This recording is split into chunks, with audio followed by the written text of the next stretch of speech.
Welcome, everyone. So my name is Claudia, and this is Trina.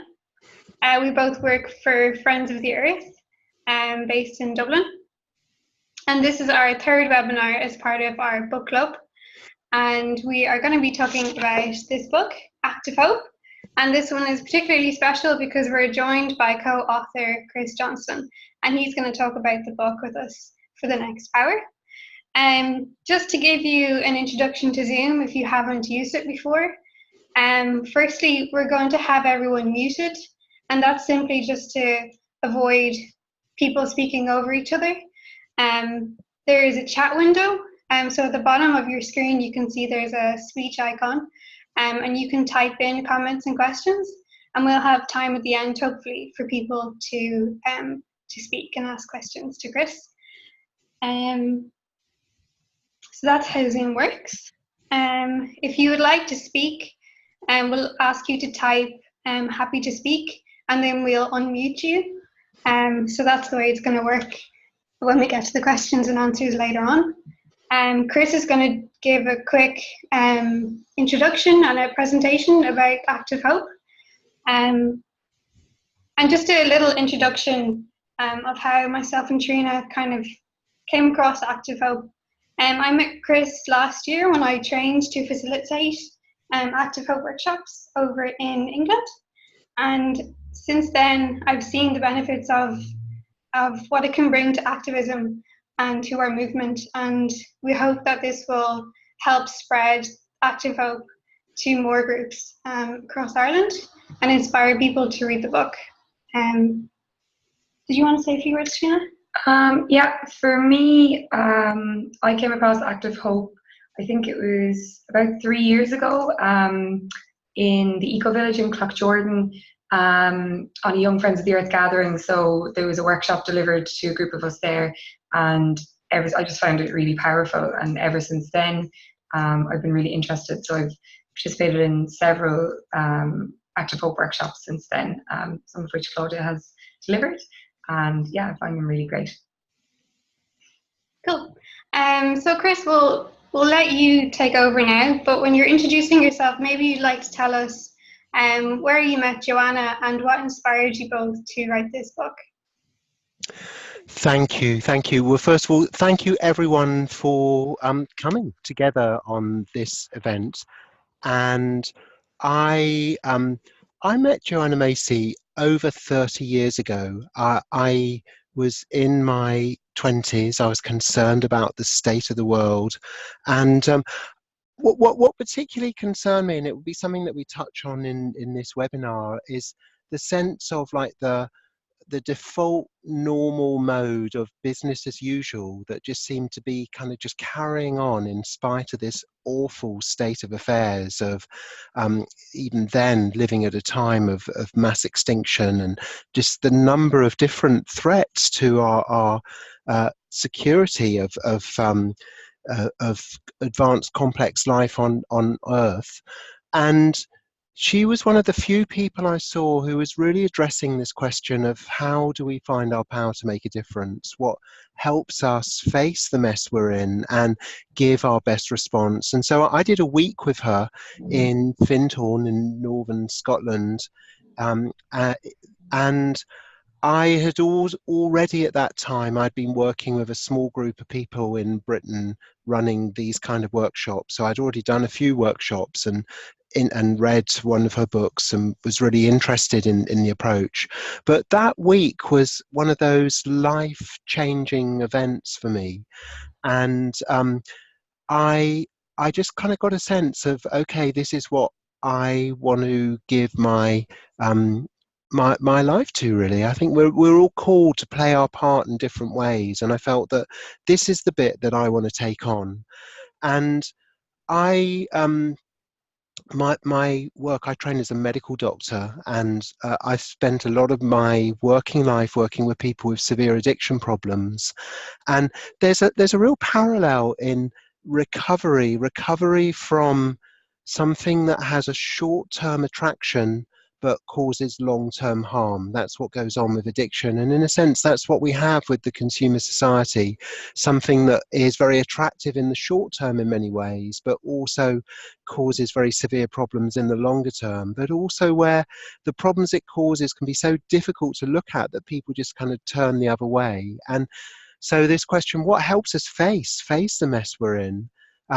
I started working with Joanna Macy. I did some advanced training with her in the States. I was part of the support group for many of the things that she did in the UK when she came over. And then about 10 years ago now, I had a sense that when Joanna was over for a gathering of facilitators in the UK, that I wanted to interview her. This was about this was about 2008 now. So I've been involved in this work for about 20 years by then. And I interviewed her, and what I wanted to find out was this sense of, okay, what are the insights and practices that are most helpful when we're facing concerns about the world that help us respond? And we had such a good conversation. It wasn't just me interviewing her, it was more the two of us sharing our experience as being facilitators of this approach, the work that Reconnects, that I by then had been involved in for about 20 years, and Joanna had been involved in since the late 1970s as a developer, pioneer, creator of this work. So does that sound about answer the question, Claudia? Yeah, pretty much. So that's me and my background, and so we were doing this interview, and we just got a sense that it's such an important question. What are the things that most help us face concerns about the world?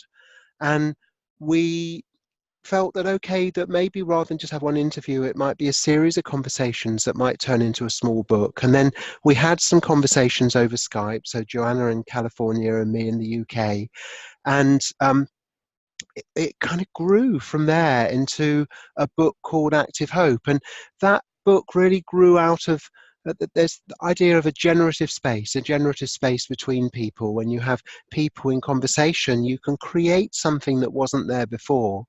And what we really wanted to do with the book was take the reader through the transformative journey that we take people on in workshops. So the reading the book is like traveling the journey of a workshop.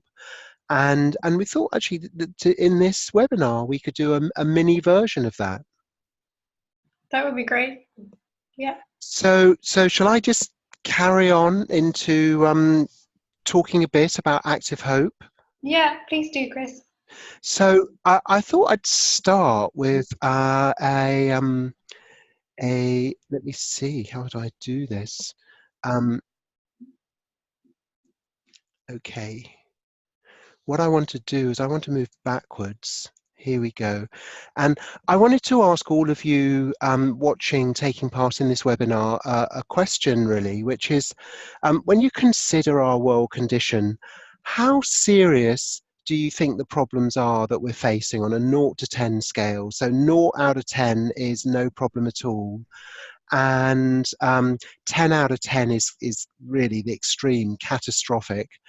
And so just trying to get a sense, I'd like you just to write in, if you could write A, because I've got another question I'm going to ask as well. Then, so A is the first question. So A is, how bad are things really? What's your sense of the problem? Is it kind of just some 3 out of 10, 5, 7, or 9.5 out of 10? But where would you place it if you were to rate how bad things are, how serious the problems are that we face? And I'm seeing from a range of answers, and I'm 8 and 8, 9.5, 9.5, 9, 10, 9, 9, 10, 10. Okay, so if I was Spock, I'd say, well, the average here is about 9.2173. That's just actually me guessing, actually. But basically, I'd say there's an average of probably over 9. Certainly, we're looking at this end of the scale. And I've asked this question to lots of groups in range of contexts, and that's the sense that on the whole, the rating of the problem is at the severe end of the spectrum. Now, another question then is, if we were to look at the response, and particularly on average, our collective response. So how well developed on average is our collective response to these problems? And so 0 out of 10 is no response at all. If we're halfway there, maybe 5 out of 10. If it's an impressive response, maybe 7 or 8. And if it's a widespread, inspired, empowered response, then that would be 10 out of 10. So maybe if you put B, and then whatever your rating is of the response. And so already getting in 1, 3. So yes, I'm calling it positive, but you could give noughts, you could give a minus score if you want to, 2 to 3, 3, 2, 3. So it's really interesting that 0.5, 3, 2. So there's a range of answers, but if you looked at the range, when we look at how big is a problem, it was basically sort of 8 to 10. When we look at the response, it's kind of 0 to 3. That's the kind of range that that they've mostly been in. And this is really the starting point for this book, Active Hope, is that there's a mismatch. There's a mismatch between the size of the problem and the size of the response. And if I have a third question here, and the third question is really around what we're interested in is how do we really increase that? How do we increase that? And so just looking at ourselves, how would you rate your own response? And you don't need to write this in. It's just more just for personal reflection, because I know for myself that my own response fluctuates. You know, I get sometimes that my scale is higher, and I get sometimes when my scale is lower. But if you just think for yourself, okay, how well developed is my response? And also, how do I maintain it? I think there's not just having a response, but there's also sustaining and nourishing and maintaining a response, because one of the issues with activism is burnouts. That I think activists for our world, it's a renewable resource, but it gets depleted in the same way that topsoil does and can get very thin sometimes. And so we need to look at what maintains our energy and our enthusiasm and our intention and capacity to make a difference. And so what we're going to be looking at in this webinar is, how do we strengthen our desire, intention, and capacity to make a difference? And I sometimes think of this as the middle bit of change. So if the first bit of change is about raising awareness, very important it is, you know, just letting people know about the size of the problem.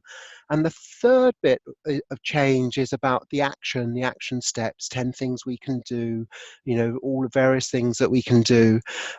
But between awareness and action is what I call the middle bit of change. The middle bit of change is all that happens in our hearts and our minds.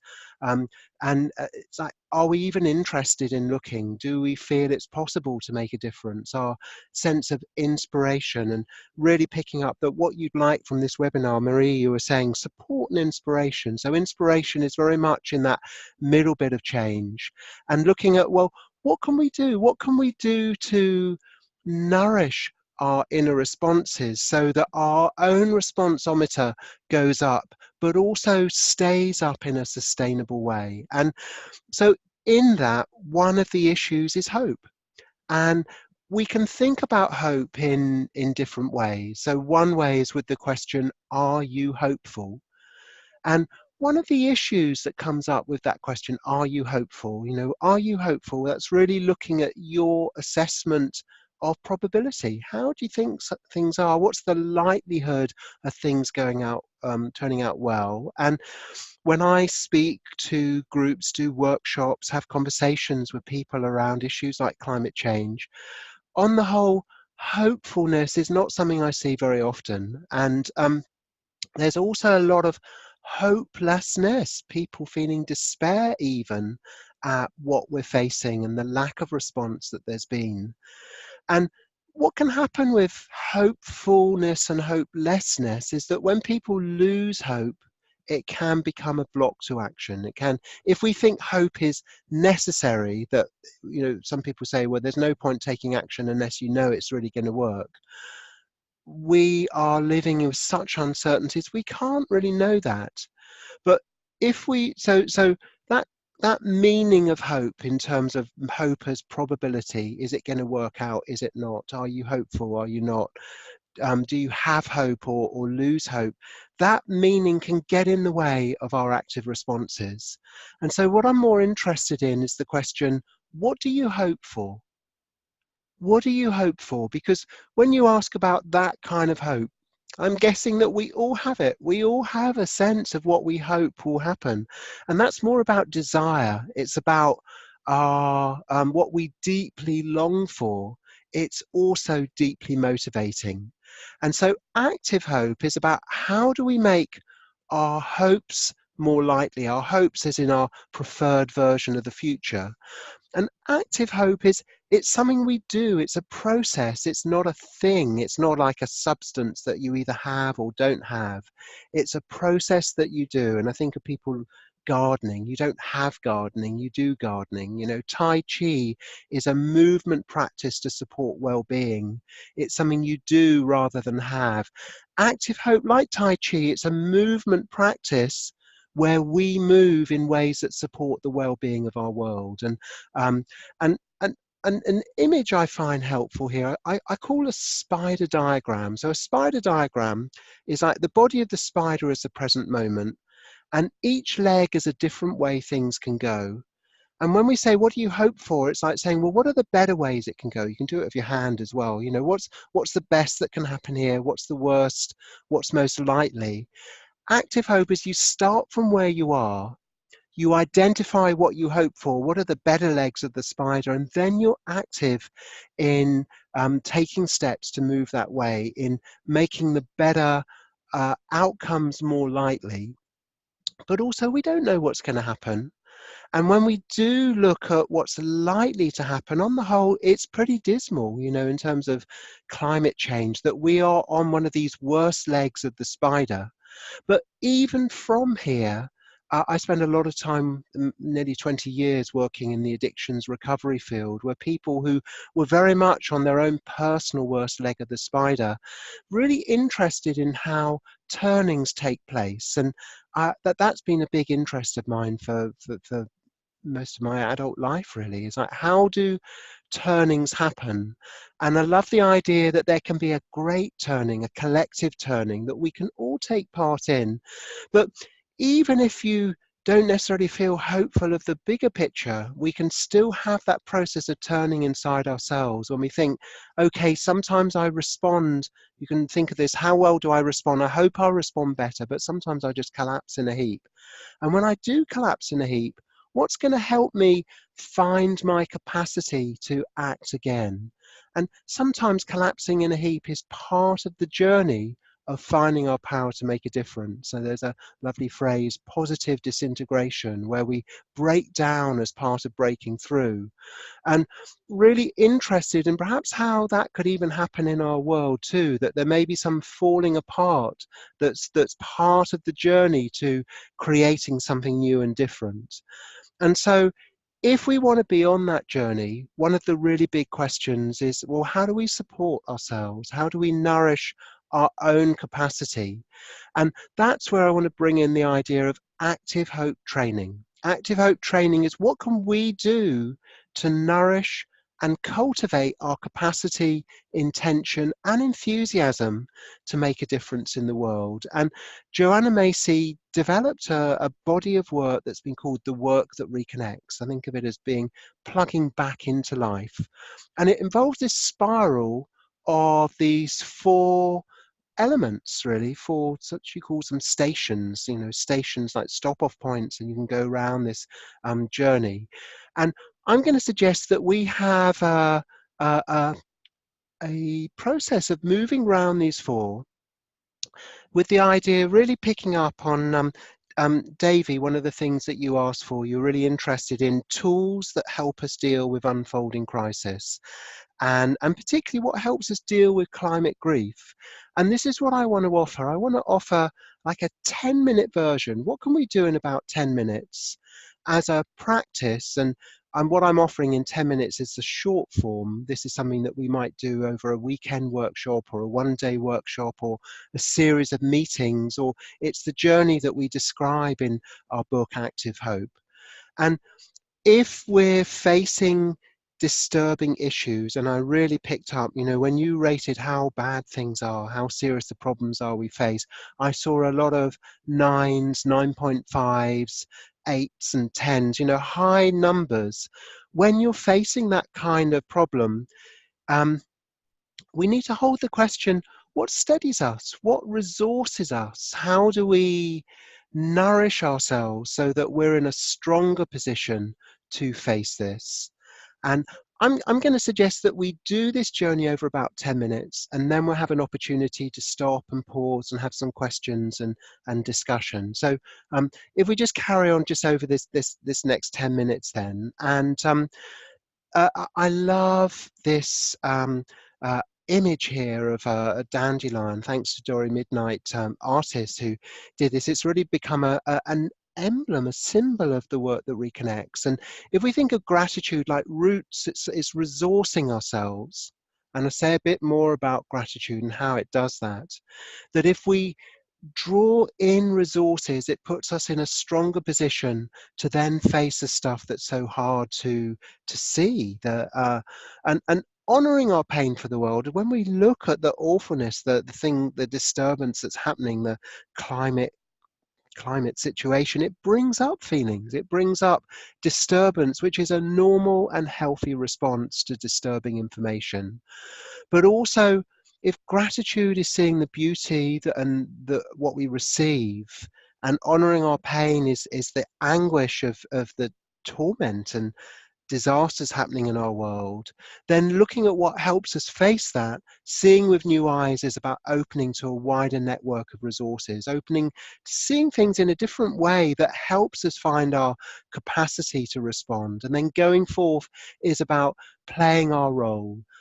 It's about taking steps, finding out, what's our bit. If we were to play our part in the changes that are needed in our world, that's our going forth. So I'm going to suggest that we begin right now, and I often begin with just an acknowledgement of our intention here. We are here on this webinar to nourish and strengthen our capacity, intention, and desire to act for our world, to act for life on Earth. We're looking at what helps us face the mess we're in and give our best response to that. And gratitude is a place to begin there. And the way we work is often with sentence starters. A sentence starter is where you say the beginning of a sentence, and then you can do this yourself as a writing practice or just speaking to yourself. Or you can do it if you're just going for a walk, going for a walk, and you might have this beginning sentence. You say to yourself, for supporting me to live, I give thanks to. And I'm just going to invite all of you taking part in this webinar, and also if you're listening to a recording of this webinar too, you might just pause and think, okay, what supports me to live? And when I hold that in my intention, hold that in my attention, and feel thankfulness, and when I express gratitude, it's like in me is an increased desire to give back. And so I'm just going to hold the question, what is supporting us to live? And if you had the sentence, for supporting me to live, I give thanks to, what comes to mind? I'm going to invite you just to write in the chat window. For supporting me to live, I give thanks to, what comes up? I give thanks to the air that we breathe, the oxygen. And I think, thanks for the air. But that oxygen's not found in the atmosphere of Mars or Venus. It's there thanks to green plant life and algae. So I give thanks to the algae and all green plant life for releasing the oxygen that sustains me. And Paul, the green fuse that drives the flowers. Davy, for supporting me to live. I give thanks to my community. Lindsay, I give thanks to water and the sun. Karen, the soil, water and sun. I'm going to invite you to really hold this sentence starter when you're going for a walk, when you're outside. Maybe if you'll start waiting for a bus or waiting for somebody, just think, for supporting me to live, I give thanks to. And we call this the work that reconnects, because when I see you talking about water and sun and soil and community and the green fuse that drives the flowers, I'm getting a sense of your attention is outwards at the network of resources that supports you and sustains you. And it's gratitude is a social emotion. It points our attention outward. So Maureen, your patient garden that supports you with food and nourishes your heart. All of life around you. So when we really take in this thankfulness and thanksgiving, we're doing a Thanksgiving process together. And you might do this in groups. You might have a round where you just go round the group, just taking in turns. Sometimes we pass a stone round, and when the stone comes to us, we say, okay, for supporting me to live, I give thanks to. Or we might spend a few minutes drawing a bit of paper on a bit of paper, and then sharing our bit of paper and naming what it is we give thanks. So Christine, flora and fauna and your health. Being able to walk by the sea, knowing the magnificence of it all, connecting with the richness of so many diverse communities here in Donegal, green places around me, the children and animals I love. When we hear from each other, I don't know how you notice what you feel, what you notice. Often it actually changes how we feel when we give attention to gratitude, but it also puts us in a stronger position to then face what's difficult, because when we give attention to what we value, we may also become aware of how so much of this is threatened, how much of our air, our soil, our water supplies are threatened. And so honoring is, it's about really respecting the value of our pain for the world, and really, first of all, just acknowledging that when we look at the stuff that's so difficult, pain is likely to come up. It's a normal, healthy response. But also, question comes up, well, how do we deal with that? And I really like this idea of holding. We have containers that hold, and one container is just the meaning that we give. What's the meaning we give disturbing emotions that come up, painful emotions, distress? And one is, we can tell ourselves, is this is an alarm call. And alarm calls are not meant to be soothing, they're meant to be alarming. That's why they're called alarm calls. But also what helps us deal with that is community, knowing that we're not alone. I'm getting a sense that we're here that we're not alone. But also trusted practices. And a trusted practice I'm going to suggest that we try is also another sentence starter, where we just say, when I look out at the world, what concerns me is, and feelings I have about this include. So I'm just going to invite you to write in, just to hold that sentence in your attention. When I look out at the world, what concerns me is, and feelings I have about this include. So just inviting you to write that in, write that in. And hearing a hope for this webinar is to find energy and positivity to deal with some exhaustion and despair. So just first step is just to acknowledge it. We feel what we feel, and inviting you to name that, to write in how you feel when you look at what concerns you in the world.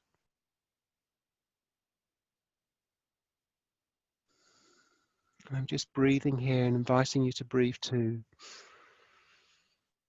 Our breath is something that connects us.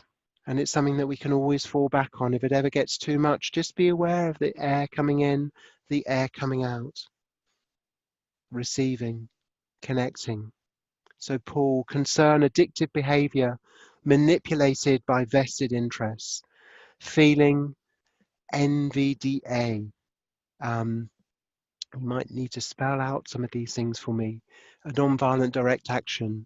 The lack of will from our politicians locally, nationally and globally to act on behalf of our one earth and all life. The deep divisions among people, the suffering of refugees, the overwhelming cultural habits that are harming and threatening our precious earth. Species, diversity and numbers reducing, even locally, I feel very angry and sad. The unnecessary suffering, the loss of all life forms. And we're honoring this, we're giving this our attention as if we would a valued messenger who came knocking at our door with important information. We'd invite them in, we'd hear what they have to say. The unnecessary suffering, the loss of all life forms. And then when we feel this, and there's a huge ouch in this, we may feel our heart sinking. When I look at the world, what concerns me is the loss of nature and our inability to change. Sadness, fear, anger, our capacity to other those people who don't think like we do, that they're not us, the lack of action from legislators and loss of biodiversity. Beautiful places I love to be in make me sad as I worry for their biodiversity future. The social injustice, the lies told, the suffering, those manipulated in denial, the lack in action from global governments to take steps to save our shared earth. So now in a turning of the spiral, so we're honoring our pain. And there may be more. I'm not going to be able to read out everything here because I want to just also say, okay, I want to hold the question, what helps us? What helps us when we're facing this? I think one of the things is to bear witness with each other. This is the kind of thing that we might do in groups. We might pass a pebble around and hear from each other. That when that sense of when I look out at the pain, what concerns me is feelings I have about this include loss, helplessness, anxiety, loss of flora and fauna. The kind of work feels like a privilege, not business as usual. Yes.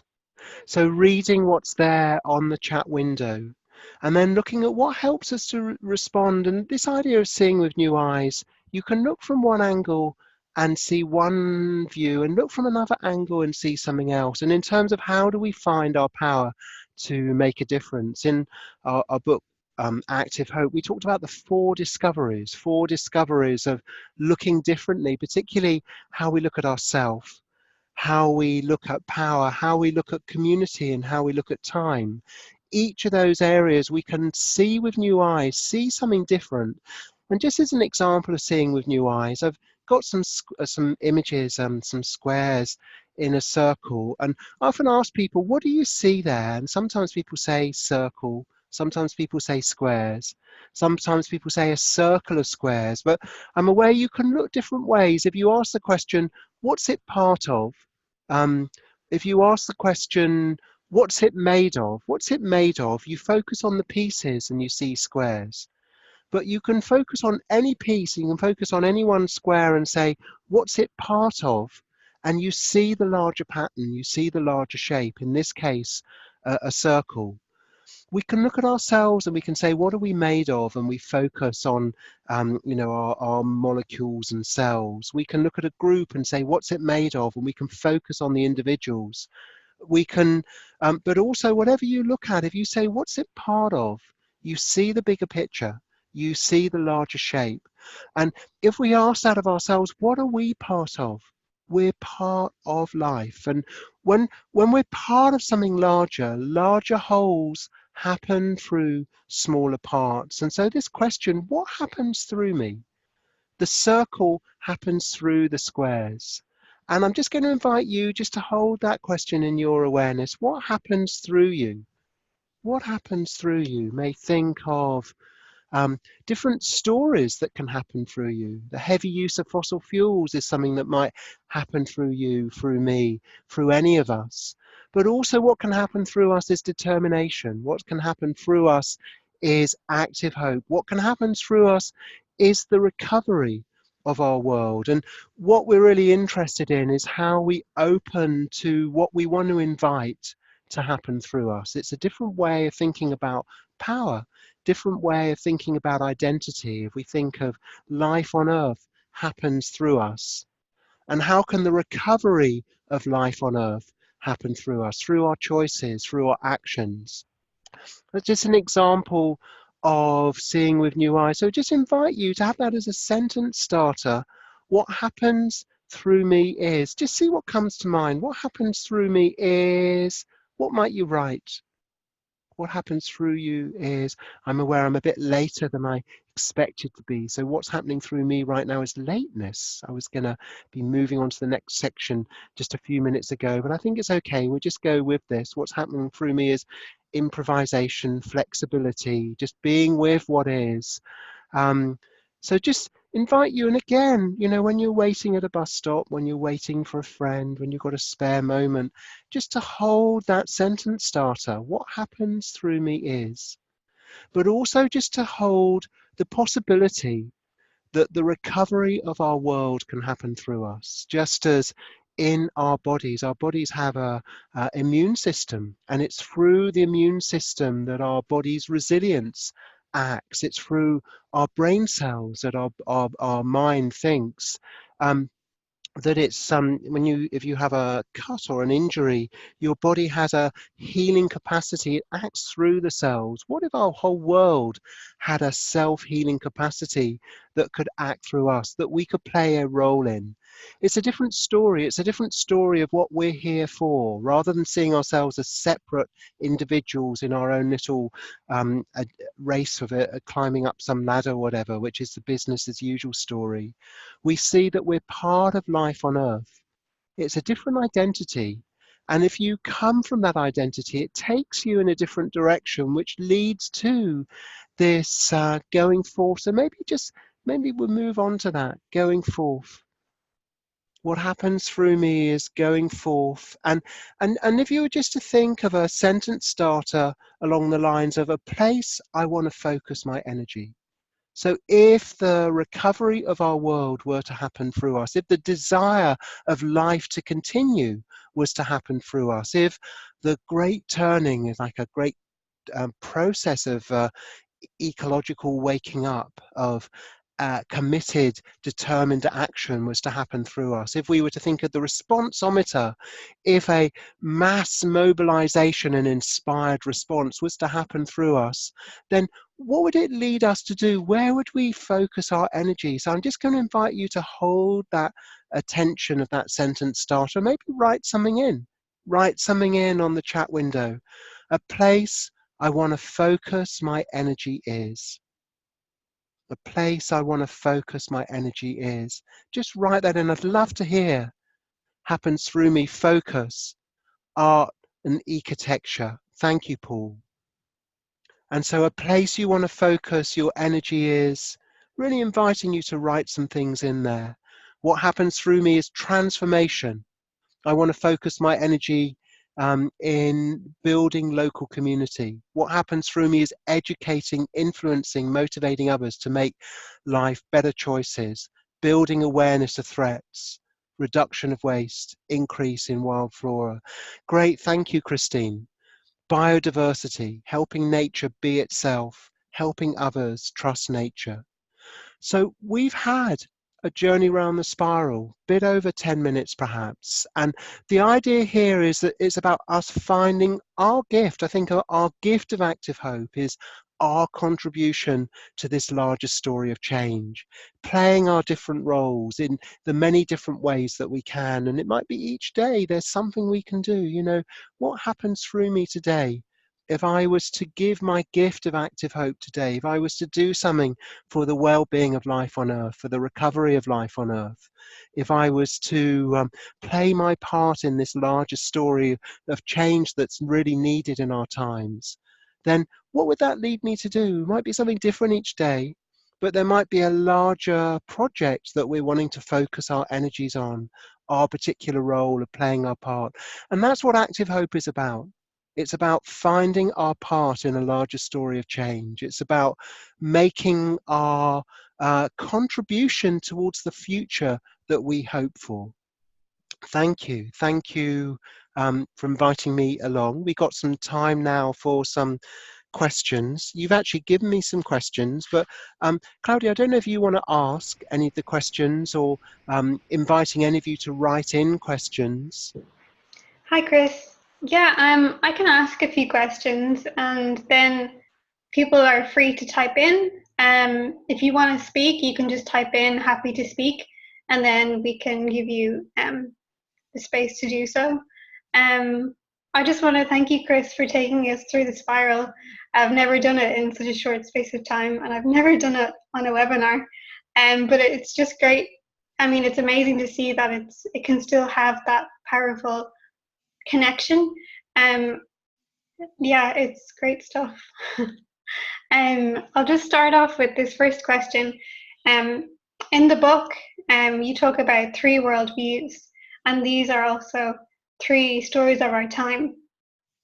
And that these are stories and worldviews that we are experiencing both externally and internally within ourselves and how we respond to what's going on in the world. Um, would you be able to talk about that and maybe give examples of each worldview, both externally and internally, and talk about how we can try and um, manage that in some way so that Yeah, we can look after ourselves? thank you. So I think of that image of the circle of squares, and how the larger shape happens through the smaller pieces. And stories are like that. Stories are larger patterns that happen through many individual events and also many individual people. And so that question, what am I part of? One of the things that we're part of is a larger story. We're all part of larger stories. We all contribute to and play roles in larger stories. And also, what happens through me when you play around with that sentence? What happens through me? Stories happen through us. So one of the stories that happens through us certainly happens through me, more some days than others, more in some aspects of my life than others. There is a story of business as usual and the largest story of business as usual is the way we usually do our business in our world. And on the whole, it's a story that you see on most soaps. In most soaps on television are set in a business as usual model of the world. People just get on with the day-to-day life, but it's within a society that has certain assumptions around we're separate individuals, we get on with our lives, there's a kind of climbing up the ladder. And on a larger corporate and governmental sort of level, there's assumptions around the way ahead is about economic growth. Economic growth is really the kind of the most important thing. And so decisions are made, what's going to increase our economy, even if that destroys our future, which it is, threatening our future. So another story is, well, okay, where's this business as usual going? And when we actually look at where it's going, it's taking us over the edge of a cliff. And that's the story of falling apart. We call it the great unraveling. So as one story is business as usual, carrying on the way we usually do things. The great unraveling is looking at where that's taking us. And it's a story of our world falling apart. It's a story of a mass extinction event. And we may have our personal unravelings in that too. We may have times where we just fall apart, where we just think, it's hopeless. It's just a downward spiral. It's all going to end. We're going to become extinct. And that we are living in this time of a mass extinction event. And both those stories are true. There is a business as usual reality that does happen. There is an unraveling which tragically is unfolding in so many different ways.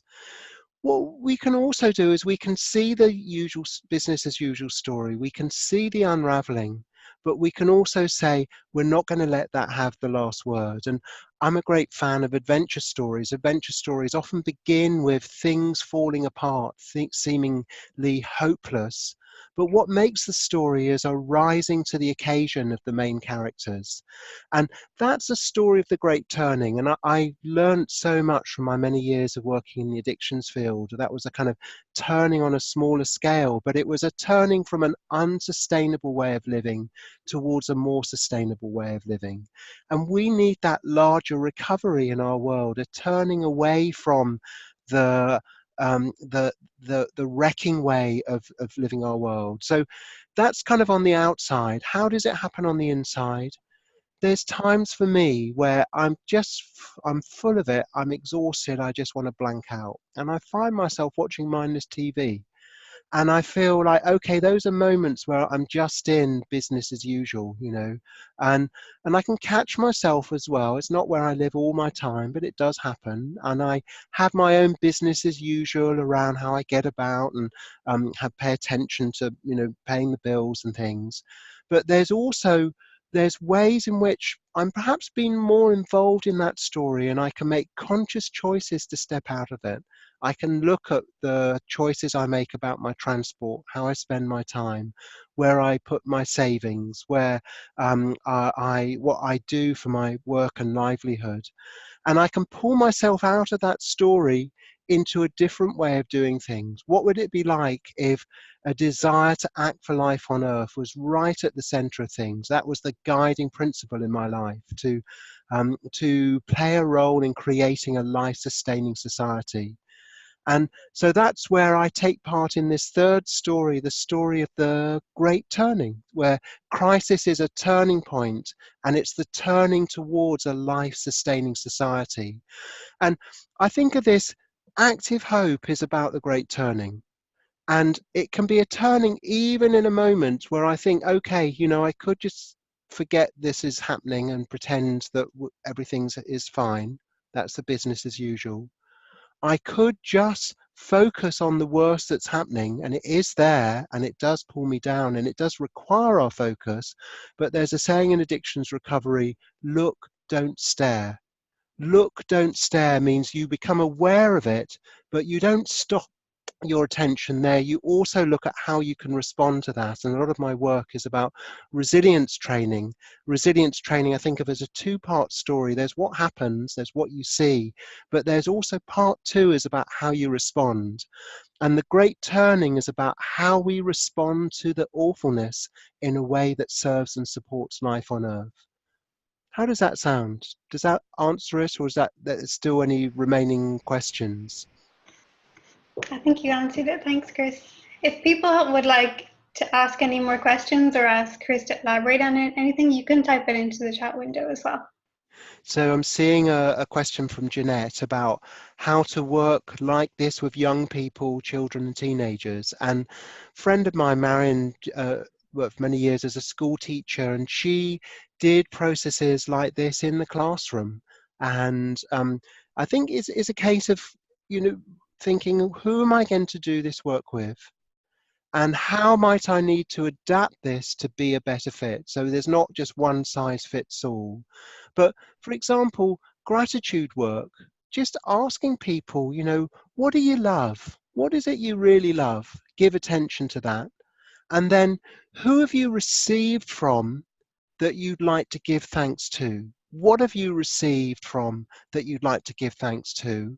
And then you can invite them just to widen that attention, because often we tend to be quite focused on the humans perhaps, but if we widen it and say, well, let's think beyond the humans, you know, what else in nature also supports us to live?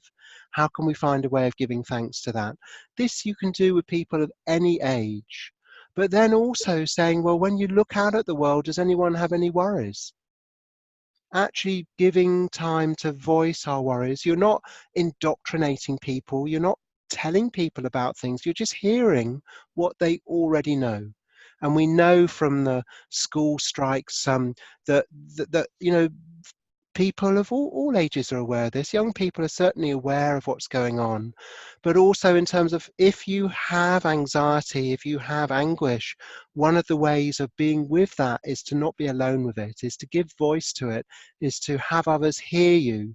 And so having listening circles, but then also look at what supports our response. How do we open to perspectives? And just that idea, you know, what happens through us, that we can all be part of something much larger, but then what's our role to play in it? You can do this with any age group, but I encourage you to try. So Paul asking a view of Extinction Rebellion and nonviolent direct action, and I think it's entirely necessary, and I see this as part of the Great Turning. And in Active Hope, we write about three dimensions of the Great Turning. The first we call, and when we say first, it's not that one is first in primacy, that they're all equally important.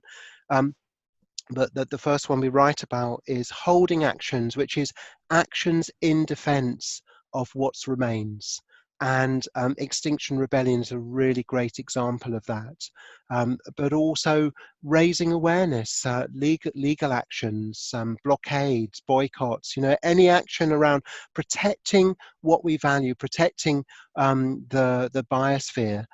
That's the holding actions. But as well as the protecting what's there, we need to develop new ways of doing things, life affirming ways of living and organizing ourselves. And so that's the second part of the Great Turning. It's really about developing a life-sustaining society in terms of how we approach education, how we approach our relationships and communication, how we approach education, how we approach economics, how we build our communities in ways that can continue living. And I think the transition movement, for example, is a really great example of that, and permaculture as well. But as well as the holding actions and the life-sustaining way of doing things, a third dimension is a shift in consciousness, a shift in how we see ourselves, a move from seeing ourselves as separate little boxes to being part of life on Earth. And that's one of the things that Joanna and I write about in Active Hope. Any other questions? Thanks, Chris. I wanted to ask you, you talk about in the book about the importance of honoring our pain and and acknowledging and listening to our emotional response.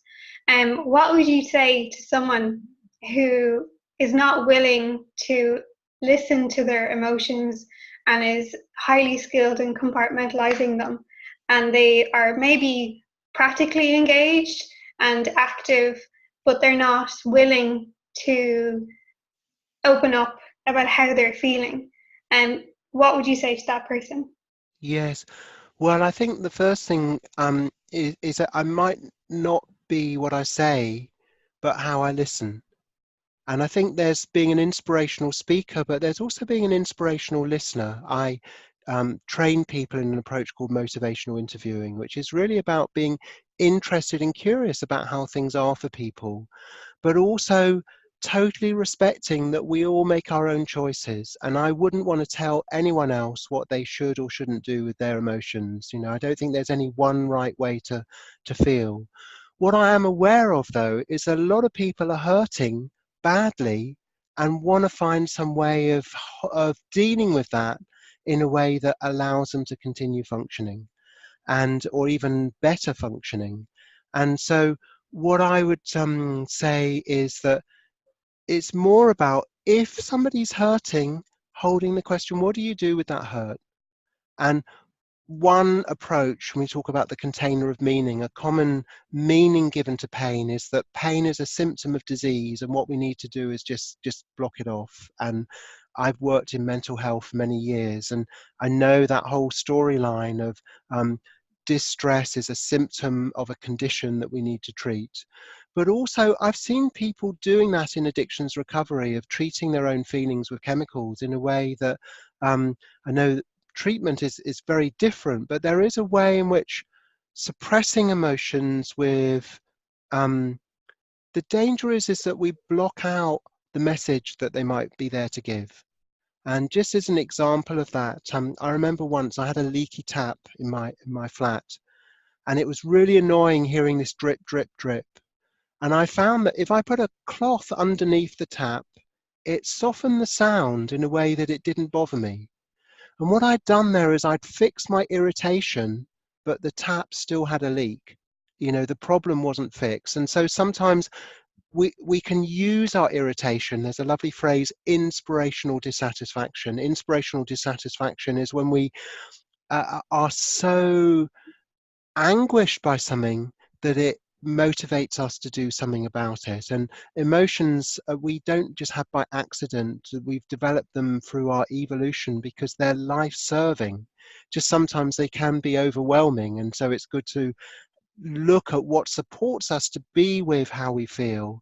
But one of the best ways of being with how we feel is to honor it honor the value as a messenger, but also as an energizer, and also something that deepens our aliveness. And one step further, which we write about, is even to see that it's our pain on behalf of other life forms is a kind of evidence of our connection, that it's as though life is feeling through us. You know, some people go on meditation retreats in order to open up a feeling of connectedness with life and the universe. But actually, when you feel pain on behalf of or related to injury in our world, you know that you are part of our world. It's our world is feeling through you. It's a different way of thinking about it. But then also in terms of the resilience, part one is what happens, including how it feels. Part two is how we respond. And that's where we move into the second part, the third and fourth elements of the spiral, which is about opening to the resources that sustain us, the perspectives that sustain us, and then looking at how we go forth and play our role, play our part.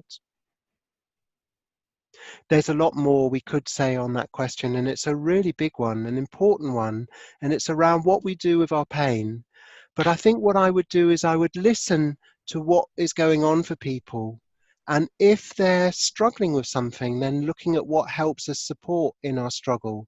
I wouldn't tell people how they should think or feel or how they should respond to it, but I would also want to acknowledge that in our pain for the world, there can also be a great gift. It can be evidence of our connection. And when we open to that, it can also be something that opens us to a greater source of aliveness. And that's something I see in the workshops, that when you go into the depths of the anguish, that people tend to emerge from that sort of re-energize, recharge. And I think that's something that you felt in terms of the Reconnects workshops.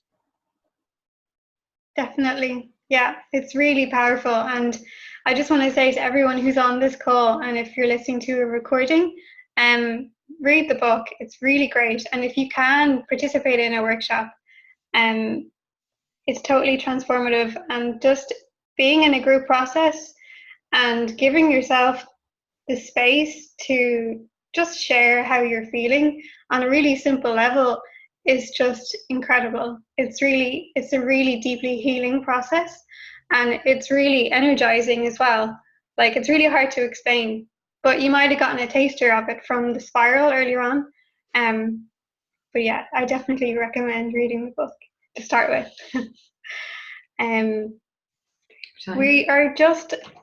We're going to be ending in a couple of minutes.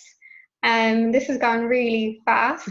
If anyone has any burning questions, please do share in the chat window and we'll try and answer. But I just want to, before I ask Chris our last question, I just want to flag that we're doing another event for this book in Belfast on the 24th of July with the Active Hope Work That Reconnects facilitator. Her name is Anne Simmons-Boucher. She's really experienced. Chris, you know her as well. And she'll be talking about Active Hope, among other activists, talking about resilience and how to deal with our anxiety around the climate crisis. And we'll also have another webinar at the end of this month with Chris on the 31st of July to go through how to read this book as part of a group. And that leads me into this question. Chris, what are the benefits of reading this book as part of a group? So the book has been out 7 years now, and one of the things that's happened in many countries around the world is that people have read it as a kind of a guide, that they've started Active Hope book reading book groups, and we've got a free online resource. If you go to activehope.info, the Active Hope website, it will point you to the Active Hope book group resource, a free online resource. And reading it together, I think one of the most important things is when we're facing something that leaves us feeling defeated as an individual, and that sense of, you know, here's me so small facing all of that. One of the things that really helps us face the mess we're in is company. And you see it in adventure stories, the merry gang who face whatever it is. We need to do this in a collaboration. We need support. We need reinforcements of each other. And so reading the book as a group is a way of building a support network around you, but also it allows you to chew over and digest the information in the book at a deeper level, that you can have like one pass through the information when you read it, but when you hear yourself talk about it and you hear other people talk about it, what that does, it's there's not just taking information in, but there's chewing it over. As well as ingestion, there's digestion. And so that's an added benefit. But also you might see the reading of this book as just one step in a larger journey. There might be other books that you read or other practices that you do together, that we need to come together and support each other to play our part in this great turning. Evie was asking, where can people find the recording of this webinar and also information about the event in Belfast? So if you go to the Friends of the Earth website, foe.ie, there's a blog post about all the Active Hope events that we have this month. And for the recording of this webinar, I will be posting it onto our website next week, but I'm also happy to email everyone who joined this call with a link to it as well. Thank you. Thank you. Okay. And if everyone's happy with that, shall we end with gratitude? Yes. Gratitude, I kind of think there's the magic number of gratitude is 42. So there's two sides of gratitude. There's what we're grateful for, but there's also who we're grateful to. So 4 to 42. And in thinking about gratitude, you can focus on either of those. So something I'm appreciating is, but also maybe something you're taking away from this webinar. You know, if there's something that you're glad you came on this webinar because, something you're taking away from this webinar is, that would be great to hear. Huge gratitude to everyone who showed up and participated, and everyone who's showing an interest in Active Hope and who's prepared to help spread the word and incorporate it into what you're doing, if it's activism, if it's just your day-to-day, how to get on with things. Thank you so much. And if there's any more information that you'd like, feel free to email me. It's info@foe.ie. And more information will be on the Friends of the Earth website in the coming days. Great.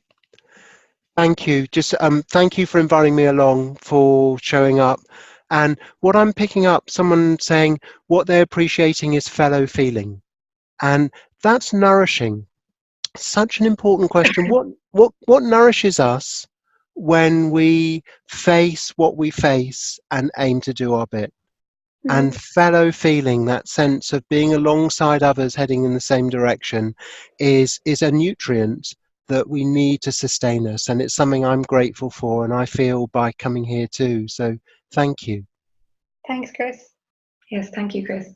Yeah, thanks for spending the time with us this evening. Really appreciate it. Okay.